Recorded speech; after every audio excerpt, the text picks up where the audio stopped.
Que bom poder compartilhar a palavra do Senhor mais uma vez e buscando de Deus a humildade, a sinceridade para a explicação da palavra do Senhor, desejando compartilhar Filipenses 1, do versículo 22, 25 e 26.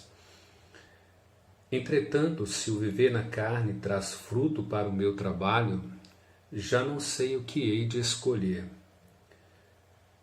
E convencido disso, estou certo de que ficarei e permanecerei com todos vós para o vosso progresso e vosso gozo na fé, a fim de que aumente quanto a mim o motivo de vos gloriardes em Cristo Jesus, pela minha presença de novo convosco. Nós trabalhamos nesse momento a verdade e a implicação de que nós precisamos concentrar e valorizar, enfatizar a nossa vida de discipulado ou de discípulo cristão. Paulo explica a razão pela qual ele estava convicto de que Deus haveria de libertá-lo e deixá-lo permanecer com esses crentes, com os irmãos de Filipos. Ele entendia que estar ali com eles seria produtivo para eles, seria frutífero. Então, a sua libertação da prisão seria mais lucrativa para os filipenses, no sentido de que eles iriam crescer mais, conheceriam mais sobre Deus, e Paulo estaria um bom tempo com eles, discipulando. Quando nós olhamos o Salmo, me parece Salmo 116, quando diz que a morte dos seus santos é preciosa ao Senhor, não necessariamente que Deus tem apreço de ver o seu servo morrer, do seu santo morrer. Na verdade, o salmista está dizendo o quanto é caro, quanto é precioso a Deus levar um santo, porque ele está, de fato, tirando um santo da terra que tem propagado o seu nome, que tem feito o discipulado, que tem dado um bom testemunho, que tem perdido a própria vida por causa do Evangelho. Então, tirar esse santo da terra é muito precioso. Deus está tirando uma preciosidade da terra que tem compartilhado o seu Evangelho, que tem propagado a salvação em Cristo Jesus, que tem feito outros discípulos para seguir a Cristo e para honrar a Cristo. Hebreus, lá no capítulo 11, fala de homens dos quais o mundo não era digno de tê-los, exatamente por causa desse testemunho, por causa dessa fé, desse comprometimento. Então nós precisamos nos assentar com a nossa família, nós precisamos exortar e ensinar a nossa igreja dessa importância do discipulado. E eu não quero falar aqui de discipulado de você marcar um horário com alguém, de você pegar um livrinho, de você sentar com alguém e gastar tempo com ele ali. Isso é discipulado também. Mas o discipulado da vida, do seu dia a dia, da sua convivência. Quando nós enquanto família nos assentamos para almoçar, nós quando nos reunimos para assistir uma televisão, como que nós discipulamos, como que nós influenciamos, como que nós damos bom testemunho de Cristo, como que nós aproveitamos esses momentos onde nós nos reunimos no trabalho, enquanto estamos trabalhando, como que nós damos exemplo, bom testemunho de discípulos de Cristo, fazendo discipulado com a nossa própria vida, com a nossa própria ética, com a nossa própria conduta, fazendo discipulado com o nosso linguajar, fazendo discipulado com o nosso andar na rua e assim então promovendo o crescimento do reino, promovendo a propagação do Evangelho, levando outras pessoas a conhecer Cristo. Precisamos desafiar a igreja a viver assim no dia a dia. Por que Paulo quer ficar com esses crentes de Filipe? Por que ele desejava, embora ele entendia que era incomparavelmente melhor partir e estar com Cristo, mas ele estava ali com uma finalidade. O desejo dele de ficar é porque ele estava pensando no progresso desses irmãos, do quanto eles deveriam crescer, do quanto ele poderia contribuir com o crescimento desses irmãos, e esses irmãos, seguindo o exemplo de Paulo, levassem outros também ao crescimento, a seguir o seu próprio caminho, como ele fala, sede meus imitadores, como eu sou de Cristo. Para ele, então, isso é o que significava viver para Cristo. Significa você ser discípulo de Cristo e você discipular pessoas para Cristo. E como eu disse, não basicamente carregar um livrinho e fazer discipulado, mas é sua vida diária, indo e voltando, trabalhando e voltando, estudando e voltando, vivendo em relacionamento familiar, vivendo relacionamento no local de trabalho, relacionando na igreja, sendo exemplo na igreja. Nós precisamos pensar no progresso dos nossos irmãos. Como que eu penso no progresso da minha família? Discipulando a minha família com a minha própria vida, discipulando a minha própria família com o meu linguajar, discipulando a minha própria família com a minha ética, com a minha conduta, como eu respeito ele, o próximo, o membro desta família, o membro da igreja, como eu respeito a liderança da igreja, os liderados da igreja, como que nós vivemos com maturidade.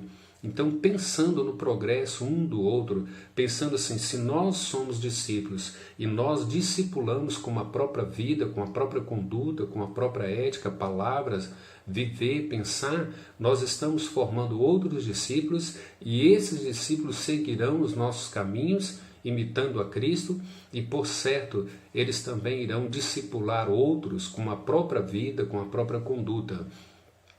A pergunta que cabe aqui para mim, para você, e que você deve fazer para a sua família e para a sua igreja: você está disposto a estar disponível, ou você está disposto a ter disponibilidade para fazer isso com uma outra pessoa?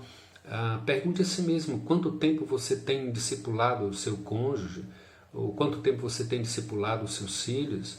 Por quanto tempo você tem discipulado ou sido discípulo para os seus pais, não é? A própria família ali, a própria convivência? Como que os nossos filhos estão nos observando? Como que os nossos pais estão nos observando? O que é que nós estamos passando como discípulos de Cristo, como cidadão do reino dos céus? Veja que é muito importante. Paulo diz que é importante, ele diz, olha, convencido disso, estou certo de que ficarei e permanecerei com todos vós para o vosso progresso e gozo na fé. Esse deve ser o desafio da minha vida, da sua vida, enquanto discípulos de Cristo. Paulo não apenas diz que permanecia ali por causa do progresso na fé, mas também por causa da alegria deles, da maturidade deles em Cristo. Eles queriam, ou Paulo queria que eles tivessem alegria em toda e qualquer circunstância. Se nós voltarmos ao capítulo 1, versículo 27, nós percebemos que essa igreja era grandemente perseguida. No seio dessa igreja havia falsos mestres, nessa igreja havia divisão de membros, né? Duas irmãs ali estavam tendo problema, capítulo 4, versículo 2, capítulo 3, versículo 2 mostra ali os falsos mestres.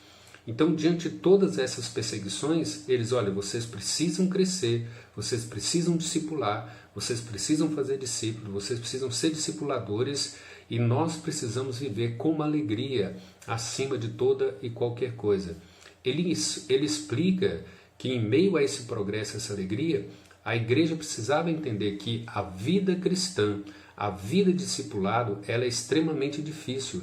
Há constantes momentos na vida da igreja, na vida da família, em que nós temos alegria, mas também que nós enfrentamos oposições, nós enfrentamos perseguições dentro da família, dentro da igreja, nós temos divergências dentro da família, dentro da igreja, e ele nos ensina. Paulo está dizendo, eu estou aqui para o progresso de vocês, para que vocês aprendam a lidar com toda essa situação, eu quero discipulá-los, eu quero fazer de vocês discípulos, quero que vocês aprendam discipulado, que vocês tornem discipuladores e que vocês cresçam e que haja em vocês constantemente alegria. Como ele diz em Filipenses 4:4, alegrai-vos no Senhor, outra vez digo, alegrai-vos no Senhor. E o versículo 11 diz que aprendeu a viver contente em toda e qualquer circunstância. Então ele diz, para crescer, nós precisamos voltar ao seio da família, ao centro, o seio da igreja, dizer, nós precisamos ser discipuladores, não meramente com palavras também, ensinando as escrituras, mas Paulo diz, olha, nós precisamos ser discipuladores com a própria vida, com a nossa própria conduta, com a nossa própria ética, com o nosso procedimento, com o nosso comportamento, com o nosso temperamento, com o nosso domínio próprio, com a nossa longanimidade, com a nossa benignidade, com a nossa mansidão, com o nosso amor e com a nossa alegria. Ele diz: discípulos de Cristo, discipuladores, precisam evidenciar essas características. E é esta vida qualificada no fruto do Espírito, é esta vida qualificada nas bem-aventuranças que faz com que nós sejamos discipuladores com a própria vida e discipular a nossa família, para que a nossa família discipule outros, discipular a nossa igreja, para que a nossa igreja discipule outros e para que outros conheçam a Cristo e para que outros sejam também discipuladores. Esse é o grande desafio que nós temos como família, como igreja. Paulo diz: por isso eu sei que Deus me deixará aqui, para que vocês cresçam, para que vocês sejam discipulados, para que vocês se tornem discipuladores. E essa deve ser a razão de entendermos que ainda estamos vivos, de que ainda servimos a Cristo, é que lá na nossa família nós precisamos ser discipuladores. Nós precisamos fazer discípulos para que a nossa família também cresça nesse progresso, nessa mentalidade de que eles existem para serem discípulos de Cristo, para discipular outras pessoas. Da mesma forma, a razão da nossa igreja é discipular pessoas, fazer discípulos, ser discipuladores, para que honrem a Cristo, para que glorifiquem a Cristo. Deus assim nos abençoe, Deus aplique a nossa palavra e vamos dizer como o apóstolo Paulo: para mim o viver é Cristo e morrer é lucro. Se eu estou vivo, eu estou aqui para ser um discipulador e fazer discípulos. Se eu morro, é incomparavelmente melhor estar com Cristo. Deus nos abençoe. Até mais. Um abraço a todos.